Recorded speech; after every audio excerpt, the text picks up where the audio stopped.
Tinha Fortaleza o aspecto de sombria desolação. A tristeza e o luto estavam em todos os lares. Comércio completamente paralisado dava às ruas mais públicas a feição de uma terra abandonada. Em forçada resignação, esperava-se que o tempo resolvesse tão angustiosa crise. A solução estava prevista. A varíola só se extinguiria quando atacasse o último indivíduo não imune. Apesar das semelhanças com a pandemia de Covid-19, esses trechos foram escritos pelo farmacêutico Rodolfo Teófilo entre os anos de 1877 e 1879 no Brasil, o único momento documentado da história contemporânea do país em que uma quantidade tão grande de pessoas havia morrido por uma só crise.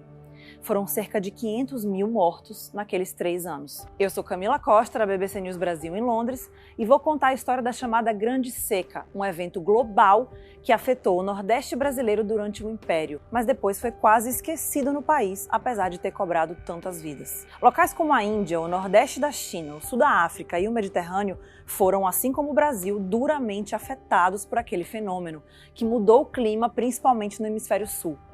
Morreram cerca de 50 milhões de pessoas em todo o mundo.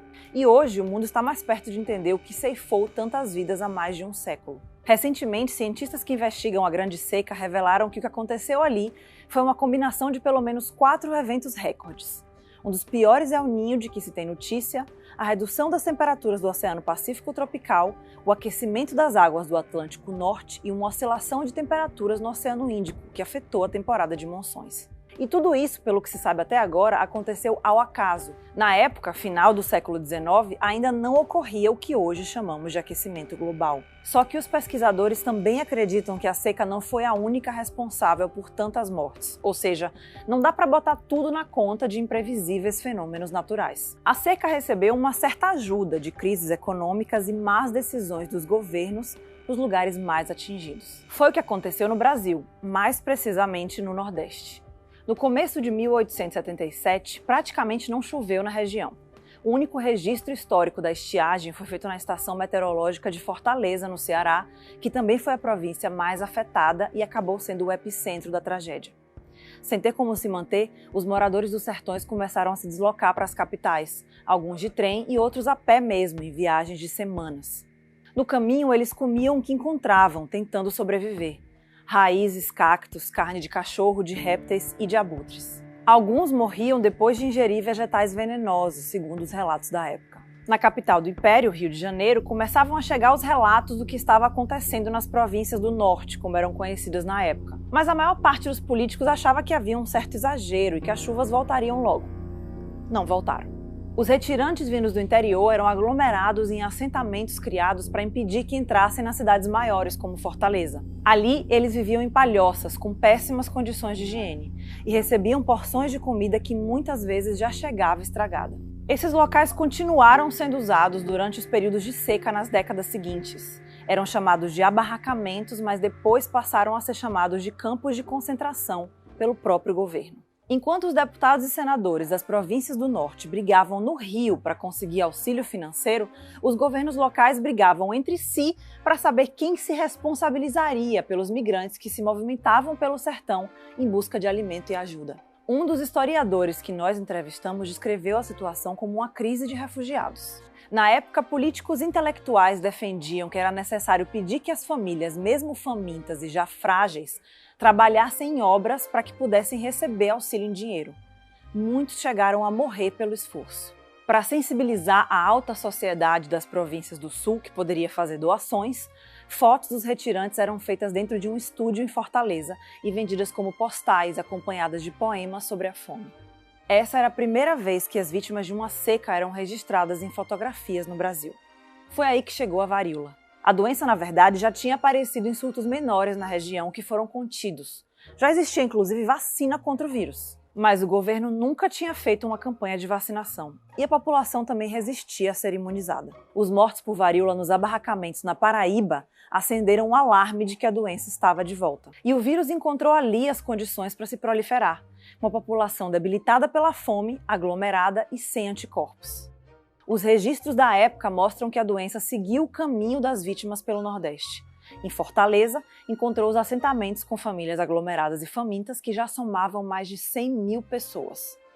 A pouca vacina enviada do Rio de Janeiro era muitas vezes de baixa qualidade. Isso também contribuiu para que as pessoas tivessem medo de se vacinar. Os hospitais se encheram, os enterros eram diários. Uma das valas comuns onde as pessoas eram enterradas só seria descoberta em janeiro de 1994 por um grupo de operários que fazia uma obra de saneamento em Fortaleza, no bairro de Jacarecanga.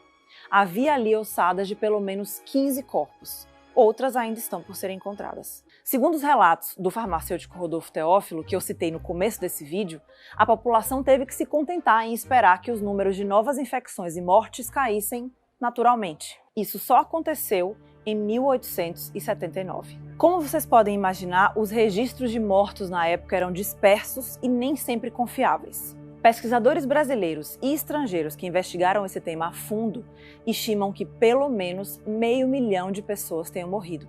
Para se ter uma ideia, as províncias do Nordeste tinham juntas, na época, cerca de 4,6 milhões de pessoas. Só o Ceará tinha pouco mais de 720 mil. Na época, aquele número de mortes equivalia a 5% da população brasileira, de acordo com o censo de 1872, que foi o primeiro a ser feito no Brasil e contabilizou uma população de mais de 9,9 milhões de pessoas. É como se hoje tivessem morrido 10 milhões de pessoas no Brasil. Muitos moradores da região acabaram sendo disputados como mão de obra para outras regiões do país. Os historiadores também se referem a essa seca como um momento que definiu muito do imaginário e também do estereótipo e dos preconceitos que o resto do país tem sobre os nordestinos. Analisando tudo isso hoje, é claro, é preciso lembrar que na época as condições eram bem diferentes das de hoje. Havia menos informação disponível, por exemplo, sobre uma seca daquela dimensão. Mas o pesquisador americano Roger Conniff, que escreveu nos anos 70 um dos principais trabalhos sobre o que aconteceu no Brasil, cita alguns erros do governo. Ele diz que o sistema de comunicação brasileiro era ruim mesmo para a época. E isso dificultou o acesso das autoridades a informações precisas sobre o que estava acontecendo. Além disso, o governo imperial não conseguiu coordenar suas ações com os presidentes das províncias. A estrutura do Estado, que era muito centralizada, impediu que os governos locais tivessem acesso a dinheiro para socorrer os necessitados até a aprovação de um auxílio emergencial. E mesmo quando o governo aprovou recursos, eles muitas vezes foram mal utilizados. Será que nós podíamos ter aprendido mais com a história? Os pesquisadores dizem que a Grande Seca foi uma sindemia, que é definida como um conjunto de crises simultâneas que pioram os efeitos uma da outra. É assim que eles também definem a pandemia de Covid-19 agora. A gente tem outro vídeo explicando melhor esse conceito, dá uma olhada lá. Se esse vídeo foi interessante para você, deixa aqui o seu like, comentário, compartilhe e continue nos acompanhando. E claro, recomende a gente para seus amigos e parentes. Tchau, tchau!